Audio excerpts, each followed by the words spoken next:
그러므로 저는 오늘 강단에 서는 것이 너무너무 피하고 싶은 일이었습니다. 라고 만약 제가 이렇게 설교를 시작한다면 아마 이 자리에 계신 분들은 이렇게 생각하는 두 부류로 나뉘어질 것 같아요.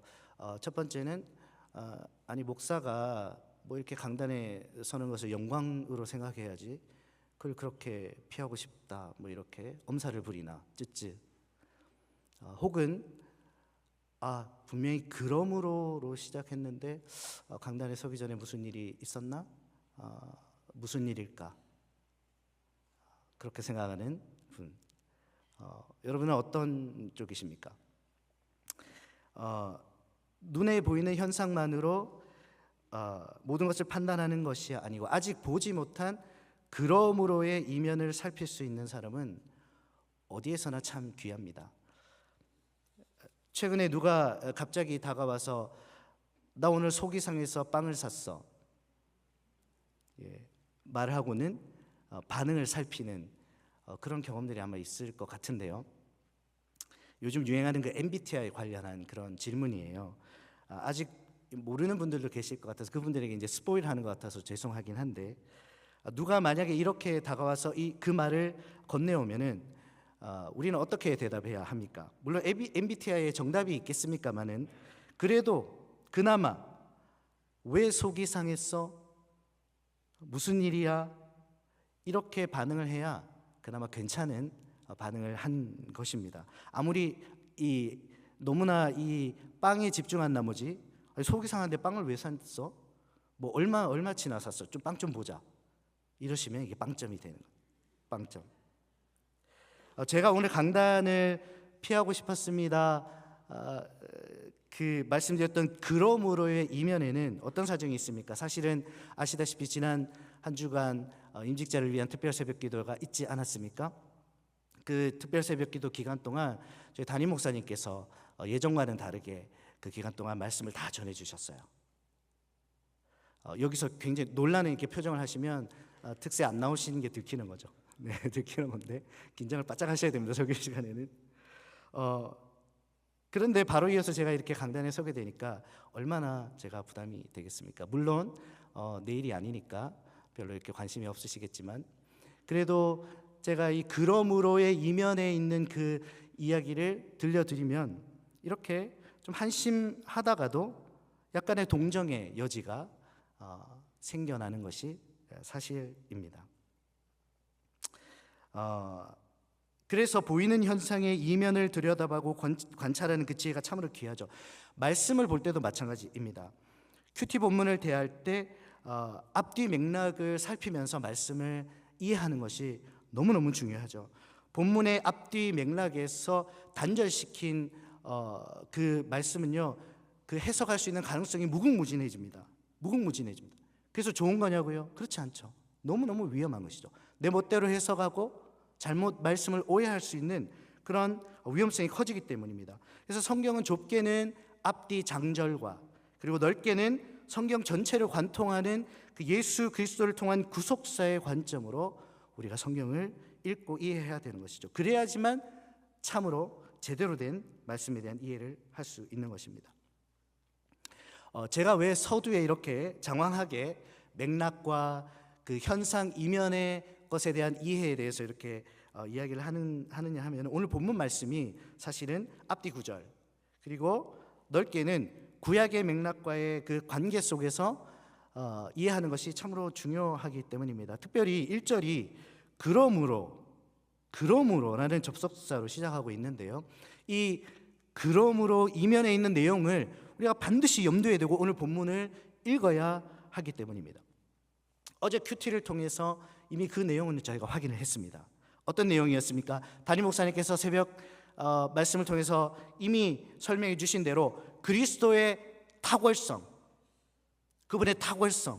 그분의 우수성, 그것을 강조한 내용이었습니다.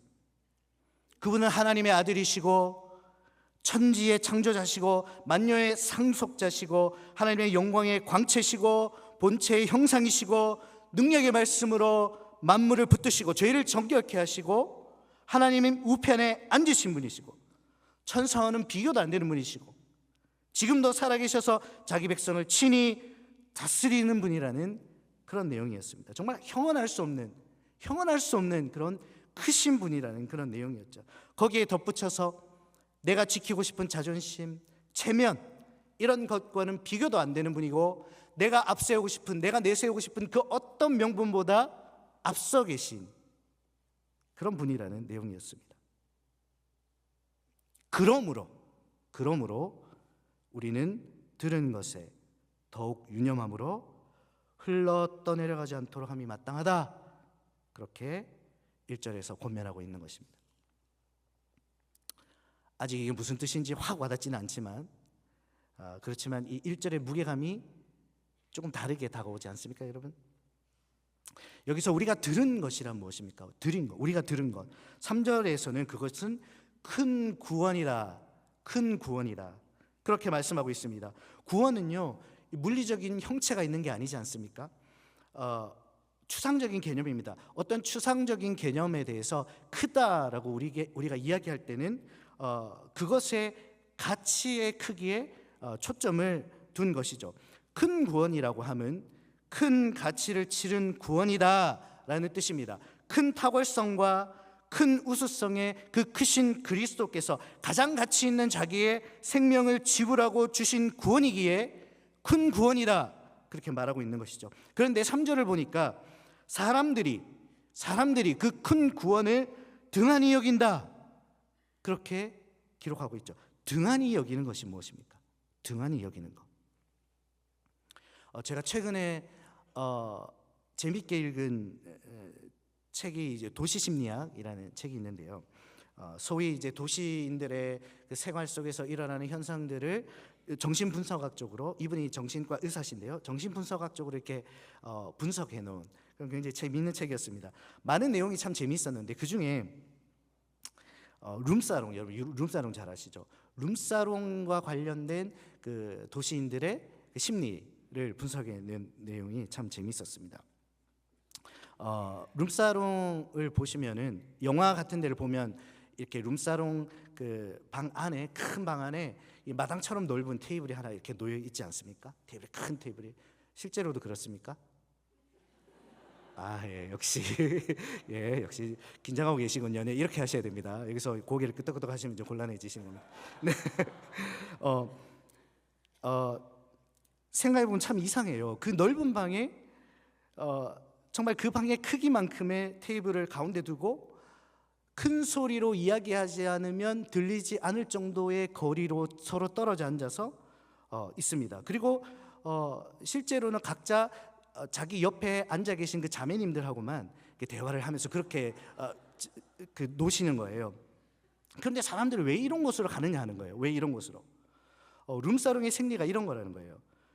반드시 친해야만 하는 필요성이 있는 사람들끼리 서로 적당히 친하다는 느낌만 공유하고 그러나 실제로는 뚝뚝 떨어져 앉아서 혼자 즐길 수 있는 공간을 제공하는 것, 그게 룸사롱이라는 것입니다. 이런 장소는 주로 중요한 고객, 또 비즈니스상의 그 계약 관계에 있는 분들하고 가지 않습니까? 사실 거기에 가기 전에 이미 중요한 결정은 다 내려졌습니다. 계약서에 사인도 이미 다 한 상태고요.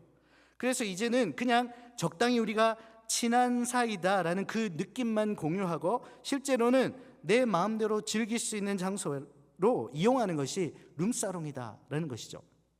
재밌지 않습니까? 그래서 도시인들의 그 친해야만 하는 사명감과 그러나 실제로는 별로 친하고 싶지 않은 그 개인적 욕구가 적절히 만난 그 놀이터가 바로 룸사롱이다, 이런 것이죠.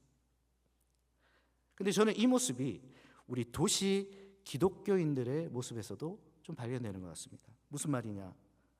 이미 중요한 계약은 끝이 났습니다. 새신자 교육도 받았습니다. 등록도 했습니다. 사인을 했습니다. 새가족 만찬회도 다녀왔습니다. 세례도 받았습니다. 이제 천국 가는데 별 문제가 없는 것 같아요. 그래서 이 상태가 유지되는 한 적당한 거리를 두고 내가 불편하지 않을 정도로 친하다는 느낌만 유지한 채 신앙생활을 하면 된다, 그렇게 생각하는 것입니다. 그런 필요와 욕구가 잘 맞아떨어지는 것들을 얼마든지 제공하는 것이 우리가 살아가는 이 도시 아닙니까? 왜 온라인 예배만 드리는 것에 대해서 우리가 그렇게 걱정을 합니까? 교회와 불편하지 않을 정도로 그렇게 적당히 거리를 두고 편안한 소파, 안락한 나만의 공간에서 그렇게 교회와 친하다는 느낌만 공유한 채 가진 채 혼자 즐기면서 신앙생활을 하는 것이죠. 내 구원을 위해서 반드시 친해야만 한다는 그 사명감과 지나치게 친하고 싶지는 않다는 그 욕구가 적절히 균형을 이룬 곳에서 우리는 신앙생활을 하고 싶다, 이런 뜻입니다. 룸사롱 안에서의 그 룸 안에서의 관계가 그렇듯이 내 집 안에서의 그 룸 안에서만 이루어지는 주님과의 관계가 건강하기 힘들 것이다 걱정하는 것은 무리가 아닌 것이죠. 3절 말씀은요, 큰 구원을 등한히 여기지 말라는 경고입니다. 말씀을 잘 봐야 됩니다. 큰 구원을 거부하거나 부정하지 말라가 아닙니다. 등한히 여기지 말라입니다. 등한히 여기는 것은요, 원래 그 대상의 가치만큼 내가 반응하지 않는 것을 의미하는 것이죠. 소홀히 여기는 것이고 적당히 대하는 것입니다. 특별히 여기 오늘 본문에 쓰인 등한히 여기다는 말은 그 이미지에 비해서 굉장히 능동적인 행위입니다. 왜냐? 등한히 여기는 그 대상이 바로 큰 구원이기 때문이다. 무언가 큰 상대를 우리가 등한히 여기는 것은 웬만큼 적극적이고 능동적인 노력 없이는 힘든 일이죠. 평소에 아무리 아내 외에 다른 여자에게는 눈길 한번 주지 않는 관심도 없는 사람이라 할지라도 정말 세계적인 미녀 연예인이 앞을 지나가는데 눈동자에 미동도 없다. 그거는 어지간한 결단과 노력이 없으면 힘든 일이죠. 힘든 일입니다. 김이 모락모락 피어오르는 그 따끈따끈하고 매콤달콤한 양념통닭이 앞에 놓여져 있어요. 그런데도 불구하고 눈길 한번 주지 않고 등한히 여긴다는 것은 내가 이번에야말로 기필코 살을 빼서 예뻐지겠다 하는 어지간한 결단과 각오 없이는 우리는 절대로 힘든 것입니다. 힘든 것. 우리는 어떨 때 우리에게 베푸신 절대로 무시할 수 없는 크기의 구원을 등한히 여길 수 있습니까? 그것과 양립하는 더 크고 더 지키고 싶은 무언가가 내게 너무 절실할 때 우리는 그 큰 구원을 등한히 여길 수 있는 것이죠. 그래서 적당히 그 두 가치가 부딪히지 않는 만큼의 그 거리를 두고 스스로의 기준에서 난 그래도 기독교인이야 안심할 수 있는 그 선 위에서 아주 아슬아슬하게 줄타기를 하면서 살아가는 것입니다. 예수님이 자기 몸을 찢어 세우신 이 교회의 한 부분이 되어서 유기적인 교회로 내가 세워져 가기, 그걸 선택하는 것이 아니라 필요할 때만 와서 예수의 피만 살짝 빨고 돌아가는 이런 삶이 바로 큰 구원을 등한히 여기는 일이다, 그렇게 경고하고 있는 것 아니겠습니까? 이 히브리서가 기록될 당시는요, 기독교가 아주 큰 박해 가운데 있을 때였습니다. 특히나 그 유대인들은요, 로마로부터 그리고 같은 유대 민족으로부터 이렇게 이중 박해를 견뎌야 되는 그런 상황 가운데 있었습니다. 이런 박해 가운데서 견디다 못한 유대인들이 사이에서는 조금씩 옛날 유대교로 좀 돌아가려고 하는 그런 현상이 이 당시에는 있었다고 합니다. 그러나 이것은 완전한 배교를 의미하는 것은 아니었습니다.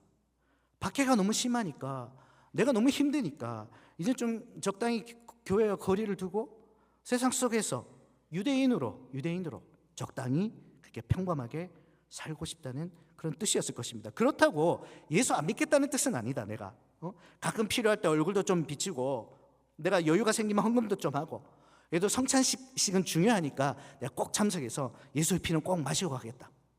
뱀파이어처럼. 이걸 뱀파이어 성도라고 하지 않습니까? 그러면서 적당히 그 친밀한 관계는 유지하며 살겠다는 것이죠. 그러나 당시 일부 유대인 성도들이 보였던 이러한 모습에 대해서 절대 무시할 수 없고 무시해서도 안 되는 큰 구원을 등한히 여기고 조금씩 흘러 떠내려가는 것이라고 오늘 히브리서 기자가 안타까워하면서 그렇게 경고하고 있는 것입니다. 2절을 보시면 천사를 통하여 하신 말씀이 견고하게 되어 모든 범죄함과 순종하지 아니함이 공정한 보응을 받았다라고 되어 있는데, 여기서 천사를 통하여 하신 말씀이라고 하는 것은 율법을 의미합니다. 율법을. 왜 그러냐면 여러분 그 신명기 33장을 보면 하나님께서 시내산 위에서 십계명을 내리실 때 그때 1만 천사들이 하나님과 함께 있었다고 그렇게 기록을 하고 있죠. 그래서 율법을 천사를 통하여 하신 말씀이다 그렇게 표현하고 있는 것입니다. 그리고 그런 율법을 어긴 자들이 얼마나 엄하게 엄격하게 그 다뤄졌는지 우리는 구약의 기록들을 통해서 우리는 잘 알고 있습니다. 하물며 천사를 통하여서 전하여진 그 율법에 순종하지 않아도 그런 보응을 받는데, 그 큰 탁월성과 큰 우수성의 큰 그리스도께서 자기를 희생하여서 주신 그 큰 구원을 등한히 해서야 내가 어찌 그 보응을 피할 수 있겠느냐, 그 말씀을 하고 있는 것입니다. 그 큰 구원 앞에서 내가 소중히 여기고 내가 지키고 싶은 것, 내게 절실한 것들, 그거 지키겠다고, 가정에 대한 책임, 내 건강, 내 프라이버시, 내 안락함, 내 시간관리, 내 주도적인 삶, 여유 있는 삶, 자기 실현의 꿈, 이런 것들을 지키겠다고. 겉으로는 그냥 소극적인 사람인 것처럼 보이지만 사실은 아주 적극적이고 능동적이고 의지적으로 큰 구원을 등한히 여기며 사는 자가 어찌 보응을 피하겠느냐, 그 말씀을 하고 있는 거죠.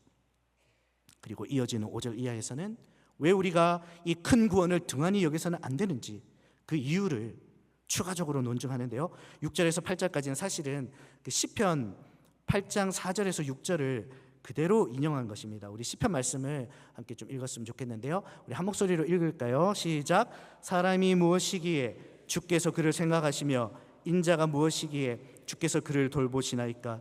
그를 하나님보다 조금 못하게 하시고 영화와 존귀로 관을 씌우셨나이다. 주의 손으로 만드신 것을 다스리게 하시고 만물을 그의 발 아래 두셨으니.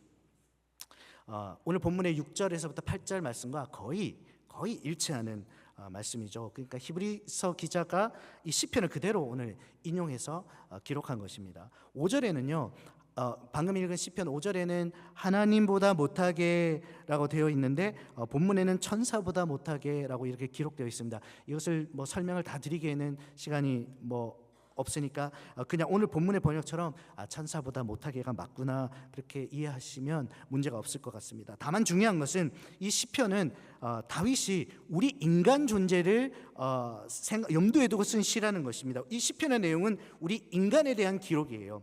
그러니까 첫 창조 때 인간은 비록 천사보다는 조금 못했지만 그러나 영화와 존귀로 관을 쓰고 주님의 손으로 지으신 그 만물을 다스리는 그런 통치권, 자격이 주어진 존재였는데 하나님이 어떻게 우리 같은 이 하찮은 존재에게 그런 특권을 주셨습니까? 그 감격 속에서 다윗이 이 시편을 쓰고 있는 거예요.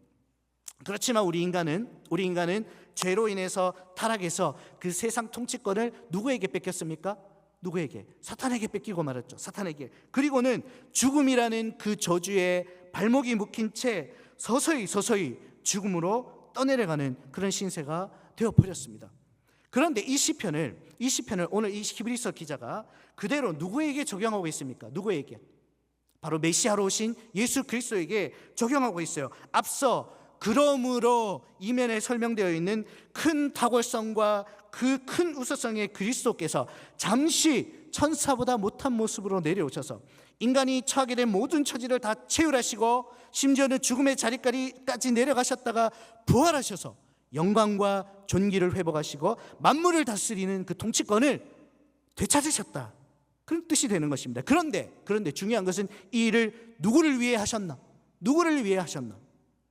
오늘 마지막 9절에 이렇게 기록되어 있습니다. 우리 함께 읽을까요? 오직 우리가 천사들보다 잠시 동안 못하게 하심을 입은 자 곧 죽음의 고난받으심으로 말미암아 영광과 존귀로 관을 쓰신 예수를 보니 이를 행하심은 하나님의 은혜로 말미암아 모든 사람을 위하여 죽음을 맛보려 하심이라. 우리가 착각하기 쉬운 것은요, 예수께서 겸손히 세상에 오셔서 순종하심으로 고난받으시고 십자가에 죽으시고 부활하심으로 비로소 영광과 존귀를 얻게 되었다고 믿는 것인데요, 이건 큰 착각이죠. 절대 그렇지 않습니다. 예수님은 처음부터 영광과 존귀, 그 자리에 계셨던 분이에요. 그냥 그 자리에 계셨으면 되찾을 필요 없이 그대로 영원이었던 것입니다. 그런데 누구 때문에 그것을 잠시 내려놓고 천사보다 못한 자리로 내려오셨습니까? 하나님의 은혜로 말미암아 모든 사람을 위하여. 그래서 이 구절을 통해 히브리서 기자는 다시 한번 강조해서 우리에게 말하고 있는 것입니다. 너희가 받은 그 큰 구원이 오직 너희를 위한 그리스도의 이러한 희생을 통해 주어진 것인데 어떻게 그것을 너희가 등한히 여기려 하느냐. 이번에 제가 교회 인근으로 이사를 오게 되었습니다. 한 3개월 됐는데요. 아이들 학교를 이제 좀 살펴봐야 되지 않습니까? 그래서 이렇게 살펴보는데 제가 너무 놀란 것은 프리웨이, 그 55번 프리웨이 그것을 사이에 두고 정말 붙어 있는 인접한 정말 그 지역인데도 불구하고 학교 레벨 차이가 너무 많이 나는 거예요. 얼바인은 웬만하면 9점, 10점 말로만 들었는데 정말 찾아보니까 그렇더라고요. 와, 정말 좋은 곳이구나. 그런데 그 인근한 그 지역은 한 학교 한 3-4개를 합쳐야 한 9점 정도 되는 그런 상황이에요. 와, 어떻게 이럴 수가 있나. 좀 놀라운 것은 어떤 학교는 1점짜리 학교가 있더라고요. 네, 1점짜리. 조금만 노력하면 0점까지 가겠다. 차라리 그거 한번 해보는 것도 괜찮겠다 이런 생각을 했는데 그런데 이런 일이 일어났다고 하십시다. 얼바인 최고의 명문고등학교에서 1등을 하는 학생이 있습니다. 그런데 그 학생이 이 1점짜리 학교에서 고통받는 이 학생들이 너무 안타까워서 그 학교로 아예 전학을 가버립니다. 내가 이 아이들을 도와주겠다. 그리고는 그 학교에서 교과서 위주로 정말 열심히 공부해서 미국 최고의 대학으로 그 학교 사상 최초로 최고의 대학을 가는 거예요. 그리고 후배들을 격려하며 응원합니다. 이렇게 말합니다. 내가 하는 거 봤지? 너희들 내가 하는 거 봤지? 너희도 할 수 있어. 힘내라. 내가 도와줄게. 그리고는 정말 후배들을 열심히 도와서 자기가 진학한 그 학교로 매년 많은 후배들이 지나갈 수 있게 도와주는 거예요. 만약 그 학교에 내 자녀가 다니고 있었다면 얼마나 마음 든든하겠습니까? 그 학교 학부모들이 그 학생 때문에 얼마나 안심할 수가 있겠습니까? 군대 입대하기 전에 가장 의지가 되는 상대가 누구입니까? 입대하기 전에 애인입니까? 죄송하지만 아닙니다. 애인은 마음의 부담만 줍니다. 누가 가장 의지가 되느냐? 나보다 먼저 군대 갔다 온 선배. 나보다 먼저 군대에 가서 정말 내가 이 걱정돼서 죽을 것 같은 그곳에 가서 무사히 부활해서 민간인으로 부활해서 돌아온 그 선배가 가장 의지가 됩니다. 그분들이 잘 들어라 그렇게 들려주는 그 이야기가 그렇게 의지가 될 수 없습니다. 인간은 죄로 인해서 저주를 받았습니다. 원래는 우리 것이 아니었던 죽음을 향해 내려가는, 언젠가 반드시 거기에 들어가야 하는 그런 삶을 살고 있습니다. 한 번도 경험하지 못한 그 죽음 앞에서 모든 인간이 두려워하죠. 죽은 자는 누구도 다시 돌아와서 죽음은 이런 것이다 우리에게 들려줄 수가 없습니다. 그런 우리들을 위해서 예수님이 그 죽음의 자리로 내려가셨습니다. 그리고 당당히 죽음의 그 권세를 깨부수고 부활하셔서 지금도 우리에게 잘 들어라 그렇게 응원하고 격려하고 계신 것이죠. 괜찮다. 내가 먼저 그 길을 갔다. 얘들아 괜찮다. 두려워하지 마라. 너희가 내 안에만 있으면 나처럼 부활해서 잃었던 존귀를 회복하게 될 것이다. 나와 함께 왕노릇하며 만물을 다스리는 통치권을 회복하게 될 것이다. 내가 먼저 그 길을 가서 다 이루었으니 나만 따라오면 된다. 내 안에서 그냥 눈만 감았다 떠라. 내가 이미 너희를 다 부둥켜 안고 부활해버렸다. 그렇게 말씀하고 계시죠. 이것이 얼마나 큰 구원입니까? 그래서 히브리 기자의 요지는 이것입니다. 너희가 어찌 그럴 수 있느냐? 어찌 그 크신 그리스도께서 천하디 천한 너희들의 자리로 내려오셔서 목숨 버려서 너희를 구원해 주셨는데 너희가 어찌 그럴 수가 있느냐? 무엇이 그리 불편하고 부담스럽다고, 얼마나 더 편해보겠다고 그리스도의 큰 구원의 가치에 합당한 반응을 보이지 못하고 살아가느냐? 무엇이 그리 소중하고 놓칠 수 없어서 너희를 위해 하늘 보자 버리신 그 예수를 등한히 여기며 살아가느냐? 너희는 그럴 수 없다. 그래서는 안 되는 것이다. 심순덕님의 시 한 편을 제가 소개하고 결론을 맺을까 합니다. 이 시인은 31세의 나이에 어머님을 여의고 그 어머님을 그리면서 이 시를 썼는데요. 제목은 엄마는 그래도 되는 줄 알았다입니다. 엄마는 그래도 되는 줄 알았습니다. 하루 종일 밭에서 죽어라 힘들게 일해도. 엄마는 그래도 되는 줄 알았습니다. 찬밥 한 덩어리로 대충 부뚜막에 앉아 점심을 때워도. 엄마는 그래도 되는 줄 알았습니다. 한겨울 냇물에 맨손으로 빨래를 방망이질해도. 엄마는 그래도 되는 줄 알았습니다. 배부르다 생각 없다 식구들 다 먹이고 굶어도. 엄마는 그래도 되는 줄 알았습니다. 발 뒤꿈치 다 해져 이불이 소리를 내도. 엄마는 그래도 되는 줄 알았습니다. 손톱이 깎을 수조차 없이 닳고 문드러져도. 엄마는 그래도 되는 줄 알았습니다. 아버지가 화내고 자식들이 속썩여도 전혀 끄떡없는. 엄마는 그래도 되는 줄 알았습니다. 외할머니 보고 싶다, 외할머니 보고 싶다. 그것이 그냥 녹두리인 줄만 알았는데 한밤중 자다 깨어 방구석에서 한없이 소리 죽여 울던 엄마를 본 후론 아, 엄마는 그러면 안 되는 것이었습니다. 이 짧은 시 앞에서 우리는 가슴이 먹먹해집니다. 가슴이 먹먹해지죠. 엄마는 그러면 안 되는 것이었습니다. 이 말은 내가 엄마에게 그러면 안 되는 것이었습니다로 치환되어서 깊은 회한이 되어 우리 마음을 찌릅니다. 왜 그렇겠습니까? 왜 그렇겠습니까? 우리는 알고 있습니다. 엄마의 사랑은 너무나 커서 너무나 깊어서 우리가 절대로 보지 못하고 느끼지 못할 그런 사랑이 아닌데 그동안 우리가 내가 엄마를 너무나 등한히 여겨왔구나 아는 것이죠. 우리의 어머니보다 우리를 더 사랑하신 주님께서 우리를 위해 하늘 보좌 버리시고 고난 당하시고 죽으시고 먼저 부활하셔서 우리에게 참 소망을 주셨습니다. 그 큰 구원을 주신 그 주님을 우리가 모른다면, 우리가 보이지 않는다고 말한다면 그건 다 거짓말이죠. 그래서 무엇이 그리 바쁘고 소중해서 그 큰 구원의 주님을 우리가 등한히 여기며 살아갈 수가 있겠습니까? 혹시 그러므로 이면에 계신 그 큰 탁월함과 큰 우월함에 그리스도가 주신 큰 구원을 생각할 때 내가 그래서는 안 되었습니다, 마음에 걸리는 일은 여러분 없으십니까? 그 큰 구원의 가치를 정직하게 마주할 때 내가 귀찮다, 불편하다, 부담된다, 바쁘다, 피곤하다, 섭섭하다 말해왔던 그 많은 이유들이 힘을 잃고 그냥 가슴이 먹먹해지는 그런 경험을 하진 않으십니까? 우리는 늘 마음에 되뇌어야 하는 것입니다.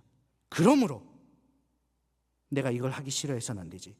그러므로 내가 주의 몸된 교회에 이런 짓을 해서는 안 되지. 그러므로 교회의 권위 앞에 내가 이렇게 해서는 안 되지. 그러므로 교회 사역과 의무에 내가 소홀해서는 안 되지. 내일은 뜻깊은 추수감사주일입니다. 여러분 어떤 감사의 제목을 가지고 예배를 준비하고 계십니까? 동일하게 그러므로 이런 감당 못할 구원을 주신 주님께 받은 은혜만큼의 그 가치만큼의 최고의 감사를 드리는 내일 주일 예배와 또 추수감사절 한 주간이 되시기를 예수님의 이름으로 축원합니다. 아멘. 우리 함께 말씀을 생각하면서 찬양했으면 좋겠습니다. 우리가 잃었던 그 존귀와 영광을 회복시키고 시키려고 주님이 하늘 보좌 버리고 이 땅에 오셨습니다. 그 아들을 주신 하나님의 그 크신 사랑, 우리에게 큰 구원을 주신 우리 주님께 감사하면서 함께 그 크신 하나님의 사랑 찬송가 404장 함께 찬양합니다.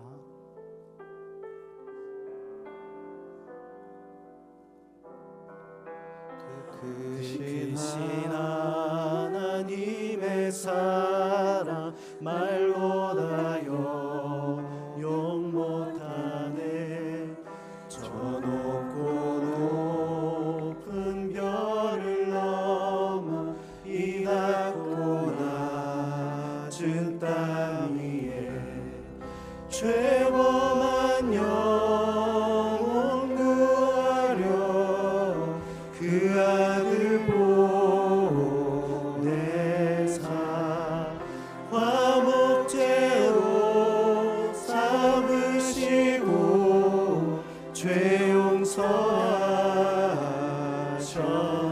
하나님 크신 사랑은 하나님 크신 사랑은 증명다 못하네.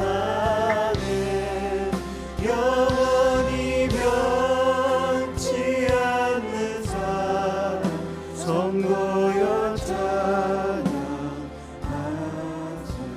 네, 함께 기도하겠습니다.